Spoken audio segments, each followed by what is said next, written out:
So in introduction part मैंने जो discuss किया है कि हम मॉडर्न इंडियन हिस्ट्री शुरू करने वाले हैं, और उसमें से फर्स्ट चैप्टर रहेगा source for the history of modern India. So ये chapter basically not important for mains prospective view, but for prelims it is important, but उतना भी important नहीं है। तो हम देख लेते हैं, जस्ट गो थ्रू। सो आप लोग मेरे वीडियो के साथ साथ आप अपना क्लास नोट्स भी बना लीजिएगा, क्योंकि नोट्स रहेगा तो आप उसमें से रिवाइज कर पाएंगे। और मैंने डिटेल में सब कुछ कवर किया हुआ है, तो आप यहाँ से नोट्स बना सकते हैं। ठीक है, चलिए शुरू करते हैं। तो सोर्स क्या है, मतलब जो मॉडर्न इंडियन हिस्ट्री है उसका सोर्स क्या है, वो कहाँ से मिला कि ये है, ये इवेंट हुआ है, वो हुआ है। तो इसका सोर्स हम जब देखेंगे तो उनमें बहुत सारा चीज है।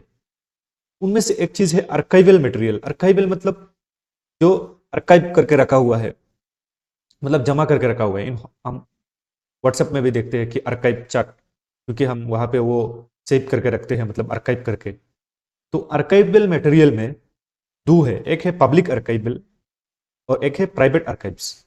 मतलब पब्लिक जो होता है, हम सबको पता है कि वो सबका, मतलब गवर्नमेंट के पास होता है, मतलब वो सबका होता है, वो गवर्नमेंट मतलब अंडर में रहता है। और जो प्राइवेट होता है वो किसी इंडिविजुअल के पास या किसी प्राइवेट ऑर्गेनाइजेशन के पास रहता है। तो हम पब्लिक आर्काइव्स को पहले देखते हैं।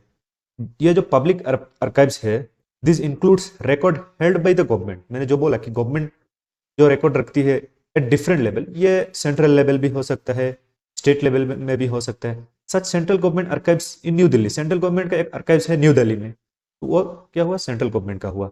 स्टेट गवर्नमेंट आर्काइव्स भी है। And records from the three presidencies of Bengal, Madras and Bombay. ये प्रेसिडेंसी क्या है, बंगाल, मद्रास एंड बॉम्बे, हम आगे की लेक्चर में डिस्कस करेंगे। तो इन प्रेसिडेंसीज के पास भी बहुत सारे आर्काइव्स है। दिस आर्काइव्स कंटेन, ये आर्काइव में क्या होता है, wealth of official documents that provide insight into administration। उस टाइम में एडमिनिस्ट्रेशन कैसा चलता था, पॉलिटिकल कैसा होता था, सोशियो इकोनॉमिक डेवलपमेंट कैसा होता था उस कॉलोनियल टाइम पीरियड में, ये सब डिस्कस किया हुआ है। नेक्स्ट है private archives.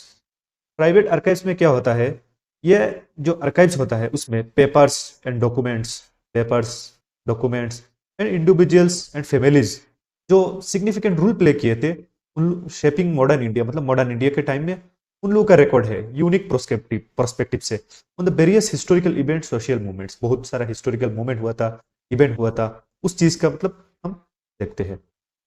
Then second, then third में होता है आर्काइवल मटेरियल में, मतलब थर्ड नंबर पे है फॉरेन, फॉरेन रिपोजिटोरीज। मतलब फॉरेन का जो सोर्स है उसमें क्या क्या है। सो former imperialist power and other countries with historical connection to India, such as Indian office record in London and record office in Lahore। ये जो Indian office record in London है, मतलब वो फॉरेन के पास है, मतलब फॉरेन, फॉरेन में है। तो उस टाइम में मतलब लंदन में एक इंडियन ऑफिस का रिकॉर्ड था, तो वहां पे भी बहुत सारा इंफॉर्मेशन मॉडर्न इंडिया का मिलता है। लाहौर में है, जो अभी पाकिस्तान में है, पाकिस्तान का हिस्सा है, वहां पे भी बहुत सारा इंफॉर्मेशन है, क्योंकि वो अब फॉरेन, मतलब हमारा देश से सेपरेट हो गया, तो वो फॉरेन के अंडर आ गया। वैल्यूएबल कॉलोनियल एडमिनिस्ट्रेशन, उस टाइम का ट्रेड, मतलब व्यापार कैसा होता था, डिप्लोमेसी, मतलब डिप्लोमेसी कैसा होता था, ये सब मतलब वहां से मिल जाता है। सो हमने देखा था कि पब्लिक होता है, प्राइवेट होता है, फॉरेन होता है आर्काइव्स में।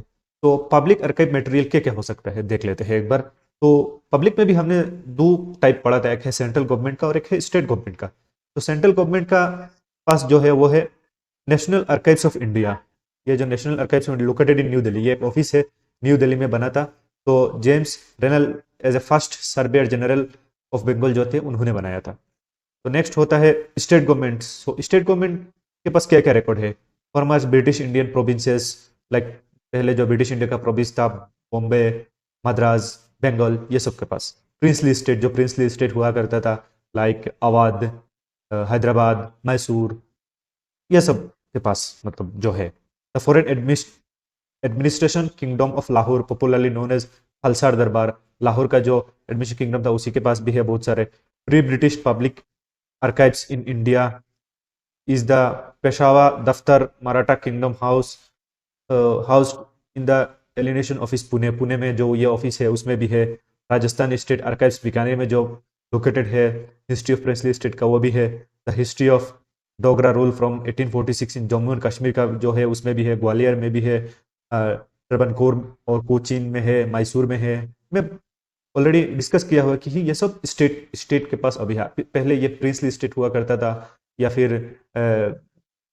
फिर ब्रिटिश का प्रोविंस हुआ करता था।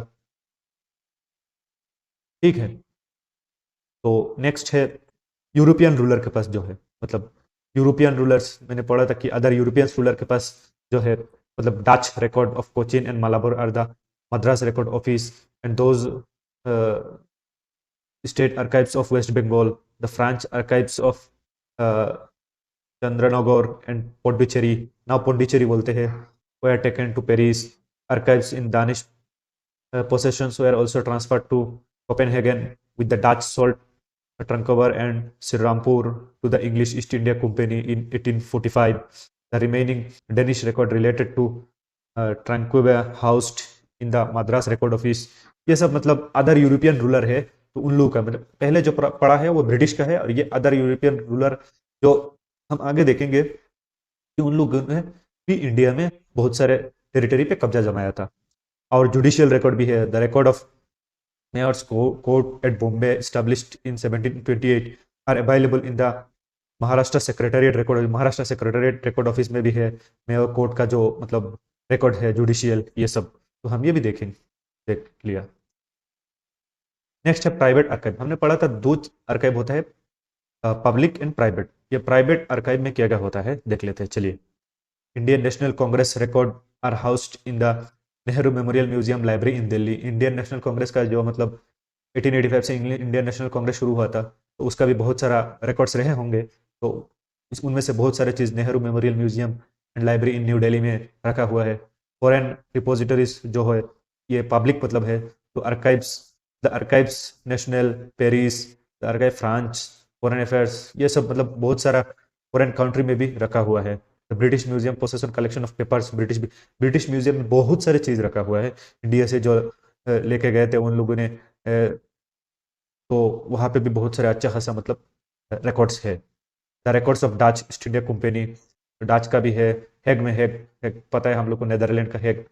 तो डेनिश, पोर्तुगीज, ये सब मतलब फॉरेन के पास भी बहुत सारे है, वहाँ से भी हमने पूछ पूछ के निकाला है, और उसी से कंप्राइज करके हम modern Indian history present day जो हम पढ़ते हैं उसका मतलब फॉर्मेशन हुआ है। मतलब वही से हम लोगों ने मॉडर्न इंडियन हिस्ट्री का बहुत सारे अकाउंट्स मिला है। और बहुत सारे चीज़ है like biographies, memories and travel account. Biography मतलब बहुत सारा हिस्टोरियन का मतलब का लाइफ के बारे में, मेमोरीज क्या क्या हुआ था, इंसिडेंट्स। और ट्रेवल अकाउंट, बहुत सारे ट्रेवलर आए, उन्होंने बहुत सारा चीज़ देखे गए like James Burnes narrative of visit to fort seen, Alexander Burnes, बहुत सारे ये सब आप देखेंगे। Travellers adventure province of Assam, जो बटलर जो थे वो मतलब बहुत सारे लोग जो मतलब इंडिया में आए थे घूमने के लिए, उन लोग का जो बुक है, बुक में लिख के गया क्या क्या उस टाइम हुआ है, मतलब मॉडर्न इंडिया के टाइम पीरियड में। तो ट्रेवल अकाउंट से भी बहुत सारा हम निकाल सकते हैं। देन नेक्स्ट है न्यूज़पेपर एंड जर्नल। उस टाइम का न्यूज़पेपर में मतलब न्यूज़पेपर उस टाइम अगर पब्लिश हुआ तो उसी टाइम क्या क्या मतलब इंसिडेंट्स हो रहा है, क्या नहीं हो रहा है, तो उसका डिस्क्रिप्शन तो रहेगा, उसका न्यूज़ बारे में न्यूज़ रहेगा। तो हम उस टाइम का जो न्यूज़पेपर है अगर हमारे पास है तो हम बहुत सारा चीज़ उसी से भी निकल सकते हैं। और जर्नल्स में भी सेम वही न्यूज़पेपर का तरफ होता है। सम ऑफ द न्यूज़पेपर, उस टाइम का न्यूज़पेपर, सम न्यूज़पेपर हम देख लेते हैं क्या क्या है। फर्स्ट न्यूज़पेपर इन इंडिया, मैंने बोला ना यहाँ से क्वेश्चन आने का चांसेस है, तो यही है कि बहुत सारे एग्जाम में क्वेश्चन आया था। First newspaper in India the Bengal gazette, तो ये 1784 में से शुरू हुआ था। देन मद्रास कोरियर 1788 में से शुरू हुआ। देन हिंदू एंड स्वदेश मित्रन जी सुब्रमण्यम अय्यर जी ने शुरू किया। देन केसरी एंड मराठा बाल गंगाधर तिलक, ये बहुत सारे एग्जाम में क्वेश्चन आया था कि केसरी न्यूज़पेपर किसने मतलब शुरुआत किया था, तो ये आंसर होगा बाल Gangadhar Tilak. Then oral evidence, हम ओरल एविडेंस क्या क्या है उस टाइम का। ओरल एविडेंस मतलब बहुत मतलब मौखिक, मतलब जो हम एक किसी अगर मान लो किसी व्यक्ति के पास कोई इन्फॉर्मेशन है, तो अगर वो दूसरे के पास ट्रांसफर करते हैं ऐसे जनरेशन टू जनरेशन, मतलब ये बाईपास होता है, हम उसी से भी बहुत सारा चीज हम जानते हैं।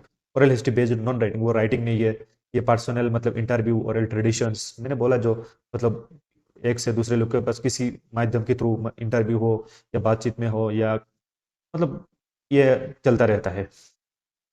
नेक्स्ट है क्रिएटिव लिटरेचर, जो मतलब नोवेल है, पोएम्स है, ये सब क्रिएटिव लिटरेचर का पार्ट है। उसी मतलब नोवेल पोएम से हम उस टाइम का बहुत सारा चीज़ लाइक सोशल कल्चरल पॉलिटिकल चीज़ देखते हैं। ऑथर्स लाइक बंकिम चंद्र चट्टोपाध्याय, रविंद्रनाथ टैगोर, ये सब हम हमें पता है ये सब नोवेलिस्ट थे। ये सब बहुत सारे नोवेल पोएम्स ये सब लिटरेचर लिखते हैं और क्रिटिक्स थे उन टाइम में भी। तो हम उन्हीं से भी उनके जितने भी काम है वर्क्स है उसी से भी हम उस टाइम का बारे में बहुत सारा चीज़ का पता लगाते हैं। तो ये एक सोर्स है क्रिएटिव लिटरेचर। फिर we proceed to our next. So ये यहाँ पे some oral evidence and creative literature दिया हुआ है। बंकिम चंद्र चट्टोपाध्याय जी जो है 1838 से 94, Anand Math Sanyasi revolt of 1760, Raja Simha his last work, ईश्वर स्वरम बेसी इन जीबी कृष्णा राव, ये सब मतलब उसी टाइम का मतलब ओरल एविडेंस है और क्रिएटिव लिटरेचर है। नेक्स्ट है पेंटिंग। तो पेंटिंग के थ्रू हम कोई बहुत सारा चीज़ पता लगाते हैं like company painting, Kalighat painting and art work from the Bengal school movement provides insight of colonial India culture and society. So some of the painting are company painting, also referred as Patna Kalam, focused on street and bazaar painting, shows British heroism and British suffering in India। उस time का जो मतलब painting हुआ करता था, उस painting से भी हम बहुत सारा चीज़ को पता लगा सकते हैं। Relief of Lucknow painted by Thomas James Barker in Kalighat painting Calcutta का रविंद्रनाथ टैगोर, जो बहुत सारे एग्जाम में क्वेश्चन आया था, शुरुआत किया था बंगाल स्कूल ऑफ पेंटिंग। तो उन्हीं के पेंटिंग से भी बहुत सारा चीज़ अ, हमको पता लगता है। तो ये जो हमने डिस्कस किया है 6 सोर्सेस, तो ये मोस्टली जो मॉडर्न इंडिया है उसी से लिया हुआ है। तो इस ये चैप्टर का एंड यहीं पे होता है। Thank you. हम आगे शुरू करेंगे एडवेंट ऑफ यूरोपियंस, जो बहुत इम्पोर्टेंट चैप्टर होगा। तो हम advent of Europeans next lecture यानी लेक्चर उससे शुरुआत करेंगे। तो अब स्टे ट्यून और हम लेक्चर 2 में मिलेंगे। Thank you.